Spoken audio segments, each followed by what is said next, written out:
masuk ke dalam masjid ini, kenapa saya merasa begitu damai, begitu tenang. Saya nggak takut lagi suatu apapun, walaupun masalah sebegitu besar, begitu berat ujian yang sedang saya hadapi. Dan saya juga nggak punya agama apapun yang saya anut saat itu, tapi nggak tahu, hati saya tenang. Kalau Engkau adalah Allah yang benar, tunjukkanlah saya jalanmu, berilah saya hidayahmu. Inna ad-dina 'inda Allahil Islam.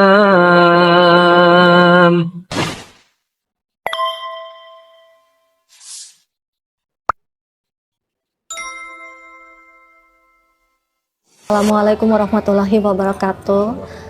Nama hijrah saya Siti Sarah. Saya lahir di Bandung, tapi saya lebih banyak dari masa kecil di Jabodetabek, pindah-pindah. Dan terakhir sekarang saya menetap di Tangerang. Saya sekitar bulan Maret tahun kemarin 2021 dimualafkan di Tangerang oleh guru saya. Dulu saya terlahir di keluarga yang lingkungannya semuanya beragama Buddha. Jadi saya itu dibesarkan di keluarga Buddha. Agama yang saya anut pertama kali adalah Buddha. Karena saya pun tidak mengetahui agama lain saat itu. Tetapi setelah saya menginjak ke sekitar saya masuk SMP, saya berpindah ke agama Kristen karena ada beberapa dari anggota keluarga besar, terutama ada salah satu om saya menjadi pendeta di sebuah gereja. Akhirnya saya pun karena masih terus mencari jati diri saya semasa saya remaja, saya berpindah ke agama Kristen. Setelah itu baru saya setelah saya bekerja ya, itu pernah saya mencari-cari jati diri saya lagi karena memang saya ragu-ragu gitu. Dengan saya sempat bolak-balik di agama Buddha dan Kristen itu berulang kali ya.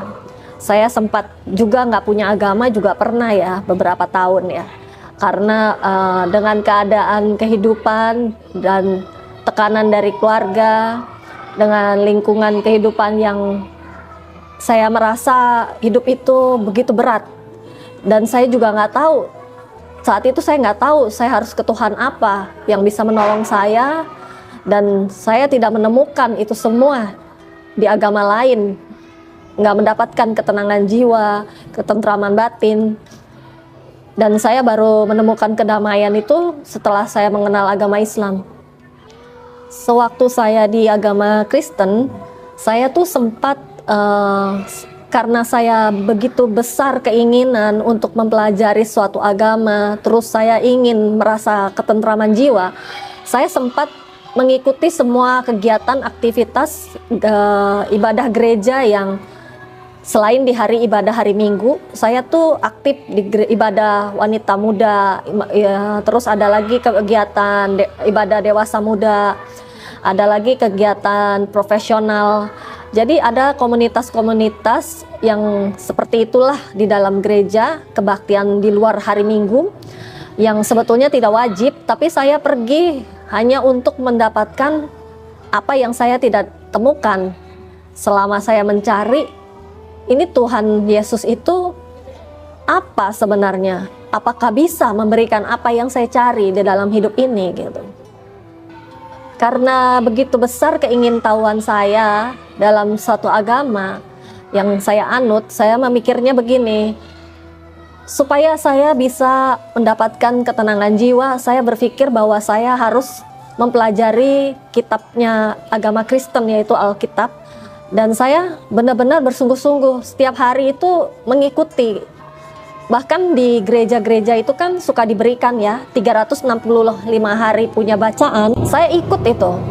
Saya ikuti supaya saya berpikir bahwa dalam 1 tahun saya bisa menggenapi, membaca dan memahami isi Alkitab sepenuhnya. Tetapi ternyata itu tidak saya temukan, karena setiap kali saya membawa sesuatu ayat yang saya tidak dapat mendapatkan tafsirannya, misalnya saya mencari pendeta atau mencari komunitas gereja, tapi saya nggak menemukan jawaban yang saya cari, karena kebanyakan dari mereka itu memberikan penjelasan, tetapi penjelasan itu menggantung ya, nggak sampai saya, istilahnya begini, mungkin ada sebagian orang menganggap kalau dijelaskan secara singkat dapat memahami. Kalau saya tipe orang yang mencari tahu sesuatu harus sampai detail. Jadi saat itu saya tidak menemukan dan saya sangat kecewa gitu. Kenapa? Kok setiap saya menanyakan suatu pertanyaan, terutama tafsiran dari ayat itu yang saya tidak memahami kisah ceritanya, mereka selalu membolak-balikan kepada ayat-ayat dalam Alkitab yang lain yang menurut saya setelah saya baca ulang itu tidak ada kaitannya dengan ayat yang saya pertanyakan. Jadi nggak menjawab gitu. Selalu hidup itu kayaknya nggak jelas ya. Ini sebetulnya Tuhan Yesus punya kitab suci ini kok nggak menjawab pertanyaan kehidupan kita ya. Dan orang-orang di sekitarnya pun yang mempelajari agama itu pun mereka pun sebetulnya nggak tahu ya memahami apa enggak apa yang kita tanyakan. Dan kadang-kadang kalau kita berpindah-pindah gereja, karena kalau di agama Kristen itu kan bisa bebas ya, mau ke gereja mana aja bertanya bisa ya. Jadi tanya aja gitu ke gereja yang satu. Pertanyaannya satu sebenarnya, tapi yang dijawab oleh beberapa gereja tidak ada yang sinkron. Dan itu membuat saya heran, kenapa seolah-olah mereka itu harus membuat satu cerita yang berbeda-beda, tapi itu pun tidak menjawab apa yang kita cari ya. Bahkan kalau kita tanya seperti Kristen Katolik ya, karena ada beberapa saudara masuk Kristen Katolik ya, dan kita tanya kenapa patung Bunda Maria harus disembah, itu pun dia tidak bisa menjawab sampai saat ini. Kalau kita tanya kembali, dia belum bisa menjawab itu.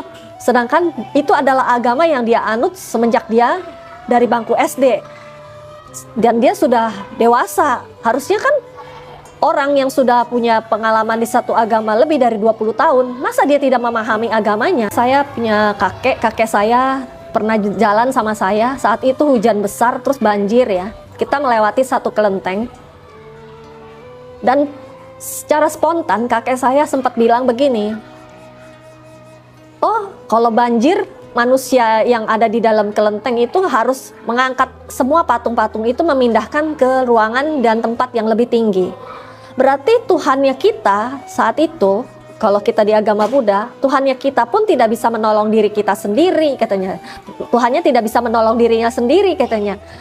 Padahal itu kan cuma banjir aja. Harusnya kalau dia bisa menolong dirinya sendiri, dia bisa berbuat sesuatu hal supaya patung-patung itu tidak terkena banjir. Tuhannya aja nggak bisa menolong dia, bagaimana dia mau menolong kita sebagai umatnya? Itu yang membuat salah satu penyebabnya kita berpikiran, oh di Buddha itu seperti itu ya, ternyata nggak bisa menolong dirinya sendiri, bagaimana dia mau menolong kita yang begini banyaknya.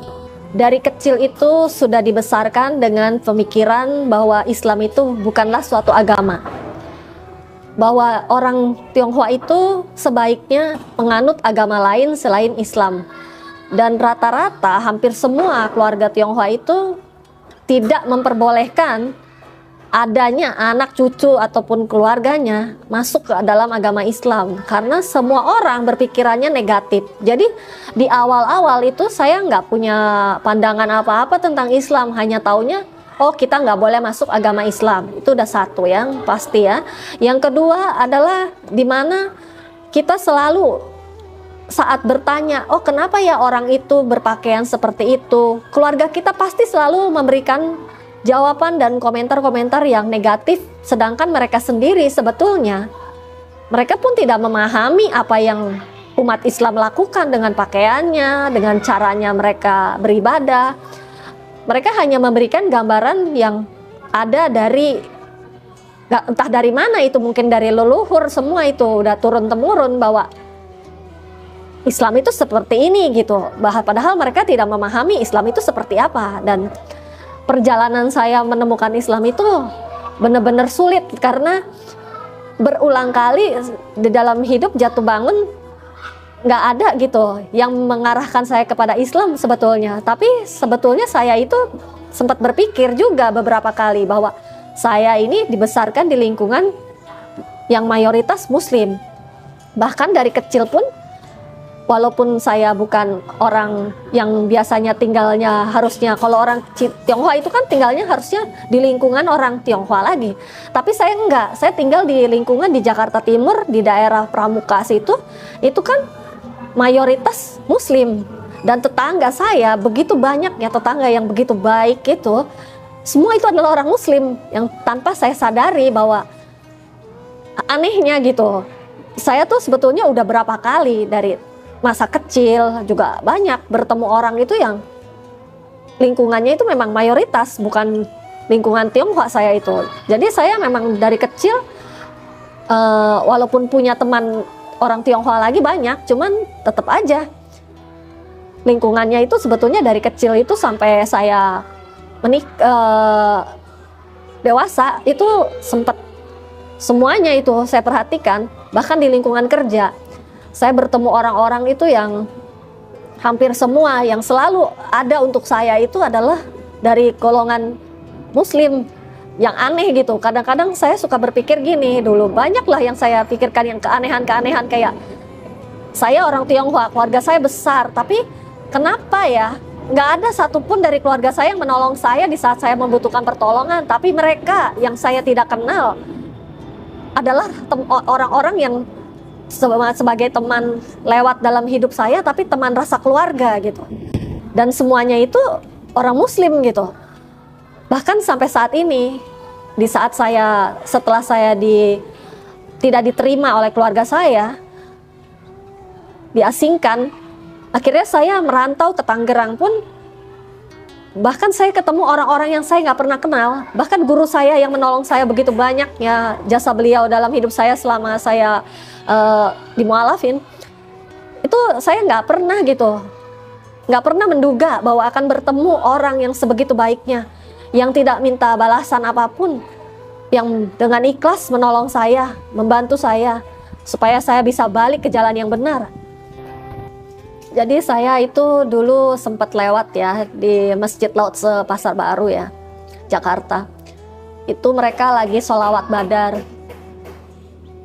Masya Allah, itu benar-benar saya juga nggak tahu kenapa. Pokoknya saat saya lewat situ, saya nangis, pengen nangis dengerin sholawat. Sholawat badar itu benar-benar sangat menyentuh perasaan saya, dan saya saat itu sempat berpikiran bahwa kenapa ya hati saya ini menemukan apa yang selama ini saya cari. Saya ingin merasakan ketenangan jiwa, rasa damai, tentram itu setiap lewat masjid ini dapat gitu. Tapi saya nggak pernah menemukan rasa ini sebelumnya. Jadi saya sempat berdebat dengan diri saya sendiri bahwa ini enggak lah, mungkin saya cuma kebetulan begini, mungkin ini ya udahlah, nanti aja lihat gimana nanti gitu. Ada beberapa kali saya mendapati diri saya di saat saya punya banyak masalah, saya bisa dengan tiba-tiba juga pernah naik kendaraan umum, nggak tahu kenapa turun di dekat Masjid Lautse lagi gitu setelah kejadian itu. Jadi sempat lewat lagi, terus nggak tahu, pokoknya keinginan saya untuk masuk ke dalam masjid itu, tapi saya merasa diri saya itu sebagai orang yang begitu banyak dosanya karena saya dulu sempat keluar masuk segala macam agama. Pikir saya, apa saya layak untuk masuk ke dalam sebuah gedung yang begitu bersih? Saya merasa diri saya kayaknya mustahil lah. Tapi ada di situ satu ustadz yang bilang sama saya, di dalam Islam Allah tidak melihat kita sebagai pendosa, karena Allah telah menutup semua aib kita. Allah itu bahkan memanggil kita untuk datang kepada Dia bertobat. Belum terlambat katanya untuk kita berusaha untuk berubah menjadi lebih baik. Di situ saya baru merasa gitu, seolah-olah apa gitu, ini kali yang saya cari, tapi saya juga nggak tahu. Dan saya butuh waktu yang lama ya untuk benar-benar, karena diri saya berlawanan terus gitu bahwa oh enggak lah, mungkin ini cuma kebetulan, terus selalu begitu. Akhirnya setelah saya ketemu teman lama saya ini, dia juga mualaf ya, terus kita pernah pergi sekali ada acara, dia bilang katanya diajak ikut aja katanya. Terus saya tanya mau kemana, Terus kita pergi ke Masjid Al-Azhar di Jakarta Selatan. Mungkin disinilah akhirnya titik balik saya menemukan Islam, di mana ada satu ustazah yang sedang memberikan khutbah di situ. Itu betul-betul menyadarkan saya, karena saat itu mereka sedang membicarakan tentang kematian. Katanya begini, nanti kalau kita mati, kita itu kemana? Jadi saya sempat terkaget-kaget, karena pikir saya begini, kita itu kan masih hidup, kenapa kita memikirkan kematian? Terus mereka bilang, dan ustazahnya juga menambahkan waktu udah mereka menjelaskan kenapa kita itu di dalam kalau orang Islam itu kenapa memikirkan kematian. Terus ada ustazahnya menambahkan bahwa saat kita berbincang-bincang pun kain kafan kita sedang ditenun oleh Allah. Itu yang menjadi salah satu sempat membuat saya takut, bahwa saat itu saya tidak punya agama. Saya lagi nggak punya agama karena saya udah menolak semua agama yang saya anut, dan merasa bahwa diri saya ini terus aja dikasih ujian bertubi-tubi tapi nggak ada jalan keluar. Terus saya juga nggak mendapatkan ketenangan dari apa, walaupun saya berdoa, mau saya puasa, di agama Kristen juga ada puasa ya, tapi puasanya kan berbeda gitu ya. Cuman nggak tahu kenapa, pokoknya saya nggak dapet apa yang saya ingin cari gitu. Tapi saat ustazah itu lagi khutbah tentang kematian, terus dikasih tahu kalau kita berbuat dosa tertentu ada azabnya apa aja. Di situ saya benar-benar nggak bisa berkata-kata. Saat itu saya nangis terus ya. Saya sempat nangis karena saya merasa sangat takut. Saat itu saya berpikiran bahwa bagaimana kalau saya tiba-tiba nggak tahu usia saya besok atau lusa udah diambil sama Allah, terus apa yang udah saya perbuat dalam hidup saya? Dan saya nggak tahu ini apakah saya masih bisa sempat meminta ampunan atas semua dosa salah saya. Bagaimana caranya saya memperbaiki diri saya? Baru dari situlah saya punya tekad, saya mau mempelajari agama Islam ini. Saya mau cari tahu dulu sebelum saya mau masuk agama ini. Karena saya udah kecewa dengan agama lain, jadi pikir saya dulu dengan tiba-tiba dari agama Buddha masuk ke agama Kristen itu cuma gara-gara oh ada anggota keluarga saya menjadi pendeta. Jadi pikiran saya agama itu, Kristen itu baik. Karena saya mengidolakan om saya itu sebagai salah satu orang tua di dalam keluarga besar saya, orang yang saya kagumi. Ternyata setelah saya masuk Kristen pun sia-sia gitu. Saya nggak mendapatkan apa yang saya cari. Jadi akhirnya saat saya bertemu di Masjid Al-Azhar ini, saya pun nggak tahu kenapa gitu, kok saya di dalam masjid aja terus-terusan menangis ya. Karena saya berpikiran begini, entah kenapa setelah saya masuk ke dalam masjid ini, kenapa saya merasa begitu damai, begitu tenang. Saya nggak takut lagi suatu apapun, walaupun masalah sebegitu besar, begitu berat ujian yang sedang saya hadapi. Dan saya juga nggak punya agama apapun yang saya anut saat itu. Tapi nggak tahu, hati saya tenang. Bahkan setelah kejadian itu, kita sempat ya berapa kali ya diundang oleh teman-teman yang sudah mualaf. Kalau ada puasa atau ada kegiatan-kegiatan mereka, saya sempat diajak untuk mengenal agama Islam lebih baik lagi katanya, supaya saya tahu sebelum saya benar-benar syahadat. Karena kan semua teman-teman saya, mereka bilang di dalam Islam itu tidak ada paksaan untuk masuk ke dalam agama Islam. Itu harus benar-benar kitanya sendiri yang benar-benar hidayah. Jadi saya sempat sekali itu ya, terakhir kalinya saya ke Masjid Al-Azhar, saya sempat doa dalam cara saya berdoa dengan cara saya sendiri. Saya sempat bilang begini, kalau engkau adalah Allah yang benar, tunjukkanlah saya jalanmu, berilah saya hidayahmu. Nggak tahu kenapa saya ngucapin begitu di bulan Desember 2020. Akhirnya saya di 2021, setelah saya merasa saya udah mantep, baru saya syahadat. Jadi itu kan udah nggak tinggal dengan keluarga lagi ya. Selama saya berapa bulan sebelum saya mau masuk Islam itu, memang keluarga udah mulai mengetahui ya bahwa saya itu sering nggak tahu kemana gitu. Dan setelah mereka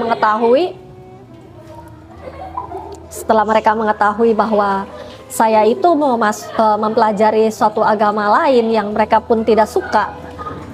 Akhirnya di dalam perjalanan itu ya udah saya pikir karena saya udah merasa hati saya mantep ya, saya pokoknya mau masuk Islam, cuman saya nggak tahu bagaimana. Terus saya sempat berpikiran, oh saya mau merantau ke Tangerang, karena dulu saya punya teman di Tangerang. Pikir saya ya udah nanti mungkin teman saya bisa mengarahkan saya kemana gitu.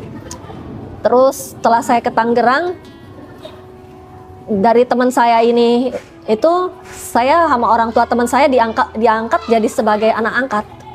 Jadi saya punya keluarga angkat di Tangerang ini. Dari keluarga angkat saya, ayah angkat saya akhirnya yang mengenalkan saya katanya gini, kalau kamu benar-benar udah siap mau masuk Islam, di Islam itu sampai dijelasin sama ayah angkat saya, kalau orang masuk Islam itu nggak ada kayak di agama lain bisa keluar masuk sesuka hatinya, itu dosanya besar, murtad itu besar dosanya, nanti hidup kamu bisa belasak begini-begini ya, semua apa yang bisa terjadi itu dijelasin, dijabarkan dengan serinci mungkin sama ayah angkat saya. Terus ayah angkat saya juga bilang, janganlah mau masuk Islam itu karena sesuatu alasan yang untuk main-main atau berpikiran, oh mungkin saya coba-coba aja dulu masuk Islam. Tapi setelah saya meyakinkan ke ayah angkat saya, enggak, Sarah benar-benar ingin masuk Islam. Ya udah, akhirnya saya dipertemukan dengan yang sekarang menjadi guru besar saya, diantarlah saya ke Habib. Barulah di bulan Maret 2021 saya syahadat. Jadi perasaan saya waktu saya syahadat itu campur aduk ya. Yang paling utama saya merasa sangat bahagia sekali, karena saya merasa nggak tahu kenapa ada kayak suatu beban yang pernah saya pikul tiba-tiba hilang. Salah satunya pokoknya saya merasa waktu saya syahadat itu luar biasa bahagianya yang saya nggak bisa jelaskan dengan kata-kata. Pokoknya ada beban yang hilang, dan saya juga pengen nangis saat itu karena saya pikir begini, Masya Allah, saya sekarang punya Allah yang begitu besar, yang begitu berkuasa, yang begitu maha pengampun, begitu sayang sama saya, yang saya begitu banyak dosanya pun Allah mau menerima saya gitu. Sedangkan saya ngerasa mustahil gitu awalnya, karena saya kan waktu di Masjid Lao-Tse itu dulu sempat berpikiran kalau kita itu orang banyak dosanya tuh mungkin kita mau masuk agama Islam itu pun nggak diterima. Pikiran saya kan masih belum terbuka bahwa Islam itu seperti apa sih sebenarnya gitu. Saya kan masih dalam proses mencari tahu Islam itu seperti apa. Jadi campur aduk lah perasaan saya waktu syahadat. Tapi yang paling utama pokoknya saat itu ya, saya merasakan benar-benar saya tuh tenang. Dan saya udah gak takut lagi. Di hari itu juga saya berpikiran kalau Allah berkehendak misalnya hari ini adalah takdir saya meninggal pun saya udah siap. Saya udah gak takut lagi kalau saya akan meninggal kemana. Saya udah tahu apa yang akan terjadi semuanya, karena bagi saya Islam itu begitu indahnya, begitu sempurnanya, bahwa semua ada aturannya, ada jalannya. Saya nggak usah ketakutan lagi bahwa oh saya nanti bagaimana atau akan kemana. Ada rasa ketenangan, kebahagiaan, dan ya jadi ingat aja gitu, punya dosa begitu banyak tapi Allah begitu baik kepada saya gitu. Kalau menurut saya Islam itu justru begitu sempurna. Saya malah bahagia kita itu bisa sholat 5 waktu. Jadi di saat kita kadang-kadang namanya kita manusia ya, kan terutama perempuan ya, perempuan itu lebih pakai perasaan ya. Perasaannya itu dan pikirannya itu kadangkala itu diganggu oleh godaan syaiton ya, bahwa dia itu kadang berpikir overthinkingnya tuh banyak ya, negatif thinking sering kali terjadi, apalagi dengan keadaan kondisi kehidupan yang kadang-kadang nggak menyesuaikan dengan keinginan kita. Manusia kan banyak keinginannya. Jadi semenjak saya hijrah, saya merasa lebih tentram karena setiap ada masalah bisa tinggal wudhu, setelah kita berwudhu bisa zikir, setelah zikir kalau udah waktunya sholat kita bisa sholat. Bahkan sholat 5 waktu itu kalau menurut saya, mungkin saya dari agama lain kali ya, jadi saya malah sangat antusias ya Bahkan di awal-awal itu kadang-kadang saya itu nggak usah pasang alarm lagi, saya jam 4 tuh juga udah bangun, kadang-kadang jam 3 subuh juga udah bangun. Karena saya menunggu, karena saya mempelajari bahwa katanya kalau qobliyah subuh itu sangat diutamakan. Bahkan begitu indahnya gitu, seolah-olah kita itu sedang berbicara langsung sama Allah di depan kita itu bahwa oh, apapun yang kamu inginkan Allah pasti akan menggenapi di saatnya Allah sudah waktunya gitu. Dan ajaib bener, Allah tuh bener-bener ajaib menurut saya. Karena begini ya, di awal perjalanan setiap kali saya meminta sesuatu hal, kadang saya nggak sengaja gitu ya, di sholat subuh itu suka ngomong gitu. Karena gini, saya kan masih proses belajar sholat ya. Kadang-kadang kata-kata saya di dalam sholat itu masih kadang-kadang harus melihat catatan saya. Dan kadang-kala suka ada kata-kata yang saya lupa untuk kata-kata yang harus dibaca wajib di dalam sholat itu ya. Jadi kadang-kadang dulu itu saya nggak tahu baca iftitah itu nggak tahu. Saya kan masih pakai bahasa Indonesia. Dan saya seringkali di dalam iftitah itu mungkin kalau menurut saya sih salah ucap ya, karena salah ucapnya begini. Setelah saya mengucapkan Maha Suci, Maha Besar Allah, Maha Sempurna Allah dari sepanjang pagi hingga petang, saya suka kadang-kadang tanpa saya sadari saya suka ngucap gitu, ya Allah aku tuh lagi butuh ini, butuh itu. Saya tuh udah keburu doanya tuh di depan. Jadi belum sholat pun udah di depan, di iftitah itu udah doa. Tapi Masya Allah, saya mah kagum sekali dengan kebesaran Allah. Kadangkala ya, belum ada sehari ya, apa yang saya minta itu terwujud gitu. Kadang saya suka takut juga jadinya. Begitu besarnya kebaikan Allah kepada saya, apa yang sudah saya perbuat untuk menebus dosa saya juga belum ada gitu. Sedangkan Allah begitu baik, begitu sayangnya sama saya, sehingga tanpa saya sadari kadang-kadang saya udah keburu minta. Mungkin saya nggak tahu diri saya, kadang saya suka merasa apakah saya pantas meminta ini semua kepada Allah. Tapi banyak sekali saudara seiman semua, kalau saya tanya selalu bilang nggak apa-apa, memang Allah itu maha besar. Jadi apa yang kita mau minta di dalam sujud kita minta, Allah pasti kasih. Kalau memang Allah rasa itu baik untuk kita, karena Allah tahu, Allah lebih tahu katanya. Janganlah pakai skenario hidup kita, biarlah skenario Allah yang berjalan di dalam hidup kamu katanya. Jadi saya kadang-kadang ngerasa saya malah terbalik ya, suka berpikiran orang-orang yang terlahir muslim itu sangat beruntung karena bisa lahir di dalam keluarga yang semuanya muslim. Bahkan saya suka sedih kalau lihat ada orang muslim, dia terlahir muslim tapi dia nggak melaksanakan apa yang sebetulnya adalah kewajiban kita sebagai umat muslim. Dan itu sebagai teguran juga untuk saya muhasabah diri ya, karena saya juga kadang pikir, oh iya kita kan belum sempurna juga, semua manusia tempatnya hilaf dan salah. Jadi saya pikir siapa saya ya menilai orang lain begitu. Dan itu pun diajarkan di dalam agama Islam. Yang saya sangat takjub adalah apapun yang kita sebetulnya gak baik, itu semua ada. Islam itu ada semuanya deh. Mau dari yang baik itu apa, mau yang dilarang itu apa, segala aturannya ada. Sebegitu sempurnanya, sebegitu mudahnya. Hanya manusia aja yang kadang-kadang terlalu banyak alasan dan mempersulit dirinya sendiri untuk menjalani apa yang sebetulnya adalah keyakinan kita gitu. Keyakinan yang begitu dibuatnya begitu sempurna gitu. Kenapa dipersulit sendiri gitu? Bahkan saya bersyukur banget ya. Masya Allah banget, pokoknya saya bisa puasa tahun kemarin ya. Itu pertama kali saya puasa Ramadan. Walaupun jujur saya masih banyak bolong-bolongnya. Tapi saya suka nangis ya pada saat kita pergi taraweh. Karena apa? Karena di saat taraweh itu mungkin itu benar-benar tersentuh kolbu ya, bahwa dosa kita itu begitu banyaknya ya. Tapi nggak tahu kenapa manusia itu seolah-olah cuma di bulan Ramadan aja gitu bertobat. Padahal kita tuh sebetulnya diberikan Allah begitu banyaknya waktu. Tapi kita sering lalai, meninggalkan sholat juga ada azabnya kan. Bahkan saya suka takut, kenapa meninggalkan terutama sholat subuh, sholat asar ya. Itu kalau saya baca itu, saya suka takut sekali itu. Kadang-kadang suka mikir gitu ya. Ya Allah, Allah sudah begitu baiknya sebetulnya mengampuni semua dosa kita. Bahkan Allah memberikan lebih dari apa yang kita butuhkan. Kadang-kadang kita nggak tahu dari mana ya. Semenjak saya masuk Islam itu saya suka kadang heran. Saya baru masuk Islam sebentar, pikir saya. Tapi Allah bisa pakai tangan siapa aja menolong saya.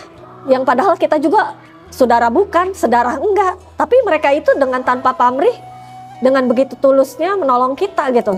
Jadi Islam itu benar-benar membuat saya begitu takjub lah dengan begitu banyak kebaikannya. Saya merasakan persaudaraan yang begitu erat. Bahkan orang-orang yang tadinya kita nggak kenal pun akhirnya menjadi saudara seiman. Itu benar-benar kerasa banget gitu. Bukan kayak seperti saya di agama lain ya. Mohon maaf aja, saya di agama lain belum pernah merasakan bahwa saya betul-betul diterima di lingkungan itu gitu. Saya merasakan banget gitu di dalam Islam itu bahwa persaudaraan itu tidak memandang kamu dari suku apa, dari ras apa. Bahkan dia tidak peduli masa lalu kamu seperti apa. Belum pernah saya berteman di dalam agama Islam selama ini, selama saya hijrah. Nggak ada satu orang pun yang menanyakan dulu masa lalu saya seperti apa.